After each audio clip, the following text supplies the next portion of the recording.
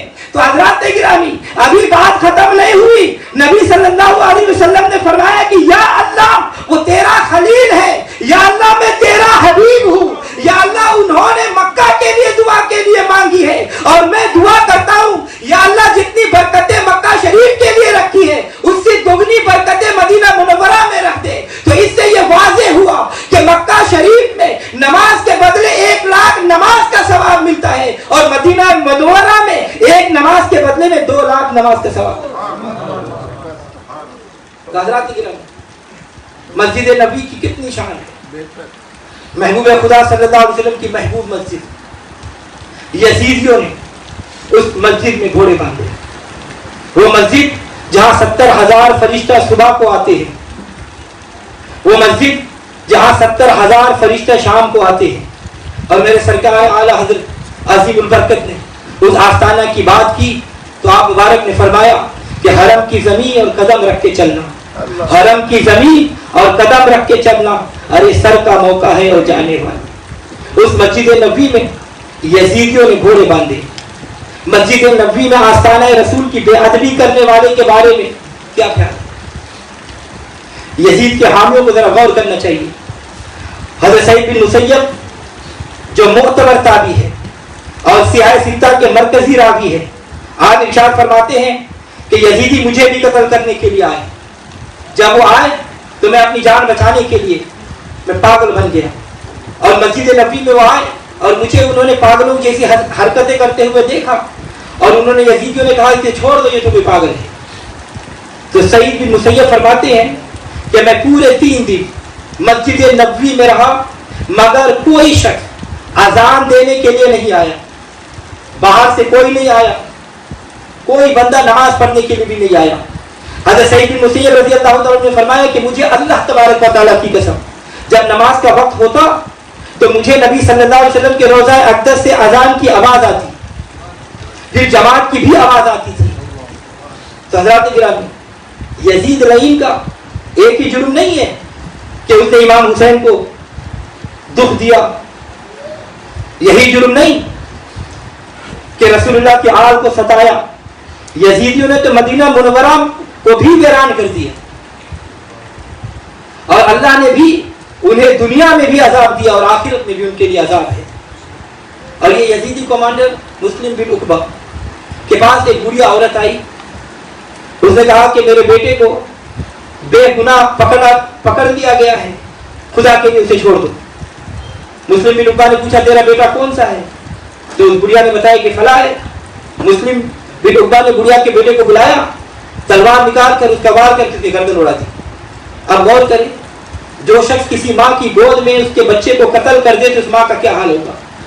اس بڑھیا نے قسم کھائی کہ خدا کی قسم اے مسلم بن عقبہ، میں تیری لاش کو آگ لگاؤں گی.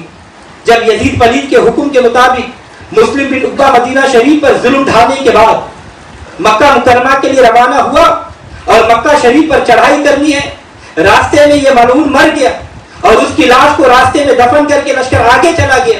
اس بڑھیا کو لوگوں نے بتایا کہ تیرے بیٹے کا قاتل مر گیا ہے اور اس کی قبر فلاں جگہ پر ہے. تو اس مائی نے چند لوگوں کو اپنے ساتھ لیا اور اس ملعون کی قبر پر آئے اور ان لوگوں سے کہا کہ ان کی قبر کو مٹی کو کھودو کیونکہ وہ اس لاش کو جلانے کی قسم کھائی ہے. پھر اس نے اللہ سے دعا مانگی کہ یا اللہ مجھے بدلہ لینے کی قوت عطا فرما. جب اس کی قبر کو کھودا گیا تو اللہ کی شان دیکھ کر وہ حیران ہو گئے کہ ایک سانپ اس کی گردن پر لپٹا ہوا ہے اور اس کی ناک کی ہڈی پر ڈنک مار رہا ہے. لوگوں نے اس بڑھیا سے کہا کہ اسے اللہ تعالیٰ کی طرف سے تو سزا مل رہی ہے، مگر بڑھیا نے کہا میں نے قسم کھائی ہے کہ لازماً اس کی لاش کو جلاؤں گی. چنانچہ اس نے لاش کو جلا کر اپنی پوری قسم پوری کر دیا. تو حضرات گرامی، یہ تو اللہ نے اس دنیا میں سزا دی اور یزید کے حامیوں کے آخرت کے لیے سزا باقی ہے. گویا اللہ تعالیٰ کی طرف سے یہ اعلان تھا کہ رسول اللہ کی آل اور مدینہ منورہ پر ظلم کرنے والوں کا دنیا میں یہ حشر ہے تو آخرت میں کیا حشر ہوگا.